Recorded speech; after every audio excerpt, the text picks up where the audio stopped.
During the filming of this video, all firearms have been continuously checked for safety to make sure they're clear and there's no violations.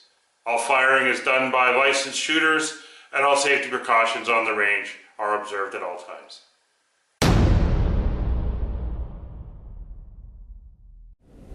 We're back on the range on a snowy Canadian day, and Stu's joining us once again. Hi Keith, how are you? Welcome.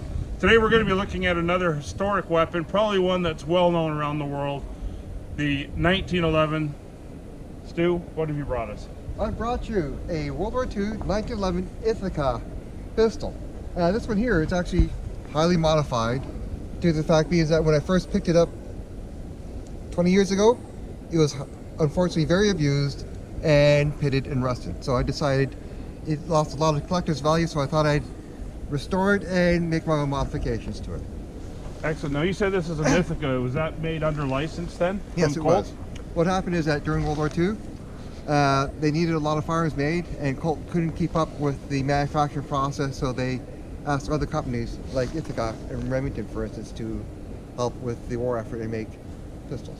And of course, Ithica is a well-known hunting and shotgun company going back. Let's take a closer look at it. Sure, no problem. As you probably already noticed, it's got clear grips on it, and I've reproduced what's called a sweetheart grip.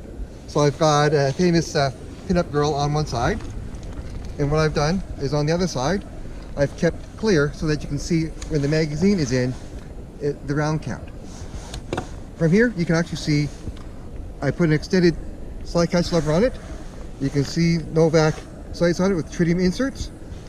I've got a Wilson Combat mag well, a Ed Brown beaver tail safety, a STI trigger, STI hammer, and basically that's it. Oh, and Wilson Combat guide rod. Those are primarily the aftermarket parts I've used. The barrel, the sear are still original, and I've been able to just by sheer dropping into the parts maintain a 4.5 crisp trigger pull.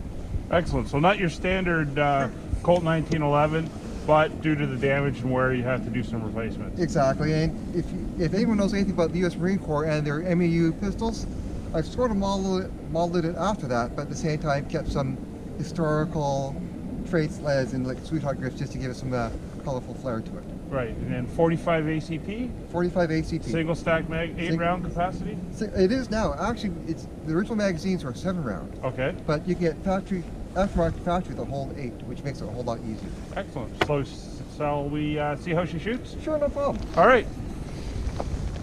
So we're ready to go, but Stu, before we start, I noticed something with these rounds. Can you explain the funky colors we got going on? I would love to, but all these are just reloads I've got from somebody, so we're just going to try them out and see how they work. All right, let's see what happens. Okay, no problem. Arrows and ears on everywhere?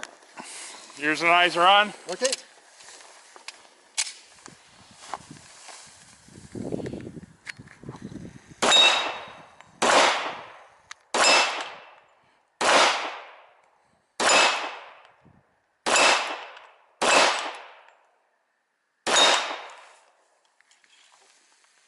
There. Very good. Yeah, I missed 2.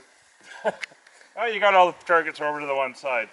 So the 1911, again, it's a very famous weapon. And what I noticed a lot of that's happening nowadays is there's many different companies producing a 1911 style firearm. You're right, there are many companies that are building 1911s. The problem is that the drawings differ. You get people who will make 1911 parts from the original drawings, and then you'll have people that'll make parts and try and tighten the tolerances. And what happens is you get parts that will fit some, but not all. And what happens is that when I built this firearm, I ensured that I kept all the tolerances loose and sloppy so that I will have more reliability. And actually, well, you know what? I don't really care about that because as long as I can hit maybe 4-inch pipe plate or something like that, I know I'm fine. Excellent. Well, let's try it. Let's see how it is. Now, one thing I noticed that if you go from like a stagger box mag to a single, it can tend to feel a little bit thin in the hand. Sure. This will not feel thin in the hand because the grips are kind of blocky because they're the sweetheart grips. And there we can see the magazine on the inside, and it gives you a good visual on your round count. Exactly. And from here to this one here, use the slide catch lever because I used also a buffer inside, so you're not able to pull back on the slide. Oh, all right. Let's see how she does. Any aiming tips? No, just center, and just the grips are a bit smooth, so that it may want to tend to get away from you.